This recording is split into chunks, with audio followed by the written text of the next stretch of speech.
You know what the price of oil is today? I don't know where it's gone as this time of this hearing, but roughly $100 a barrel. It's actually closer to 120, 117. Well, it depends on the index you're looking at. I'm looking at Brent. Do you know what the price was the day before of Brent, the day before we went to war? It was certainly lower. You understand you're taking some economic risk, but I would note a lot lower. The energy dominance this president has unleashed has put us in an incredible position. Thank you.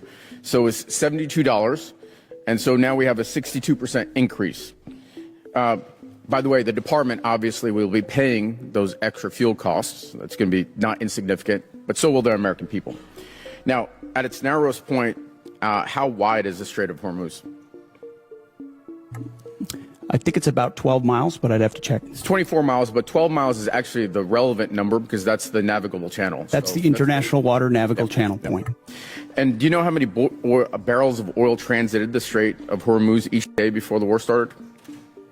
I don't know the exact number, but you're looking at over 100 oil tankers usually transited a day, or 120 a day would transport the Strait. Yeah, and so 20 million barrels a day, and right now they're at an 81% reduction. So it sounds like you've done your homework. You're tracking pretty well what the strategic situation is. So a couple of questions. Were you aware that if we struck Iran, that they would most likely close the Strait of Hormuz? Of course, our department was prepared and planning for every possible contingency, being front and center as something they may do in a desperate state to attempt to, which is what they've done, some kind of control. And I appreciate that.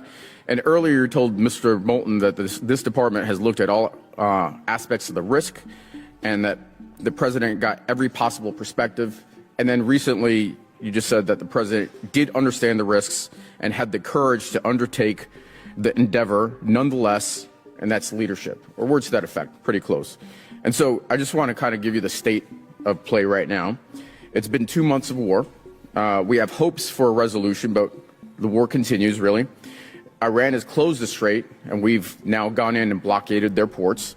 1/5 of the world's oil is unable to transit the strait, and the American people and the department are paying significantly more. And you also said that this is what the American people actually voted for. But actually, the American people voted for a promise not to get into Middle Eastern wars. And they voted for lower prices. And this is the exact opposite of what they got. So let me ask you this. The president ordered the strike, is that correct? The president's been saying for over 30 years that Iran can never have a nuclear weapon. So he's been very clear as a position. When the American people voted for President Trump overwhelmingly, they voted for that position. I got that, but the president ordered the strike. Is that correct?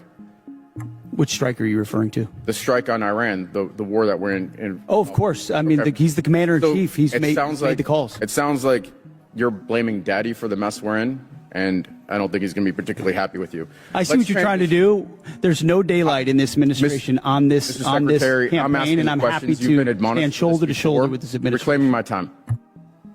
So let's shift gears. Last time we were here, I asked you if you'd apologize to the mother of an F-18 pilot whose son you endangered for sharing classified information on a signal chat. You refused. On March 1st, 6 Army soldiers, including a constituent of mine, were killed by an Iranian drone strike. Do you take any responsibility for those deaths? I was there at Dover when they came back. Of course, I take responsibility for every aspect of this mission. Well, I appreciate that, because you also complained about the fact that tragic things happen. The news makes it front-page news. The press only wants to make the president look bad. Is it about the soldiers, or is it about the president looking bad? It's not just the president who wants, or the media that wants to make him look bad. It's you. It's actually about the soldiers, and it's frankly reprehensible that you would make that statement. And so, you know, Truman had a sign on his desk that said the buck stops here. And this the gentleman's time has expired. The chair now recognizes Mr.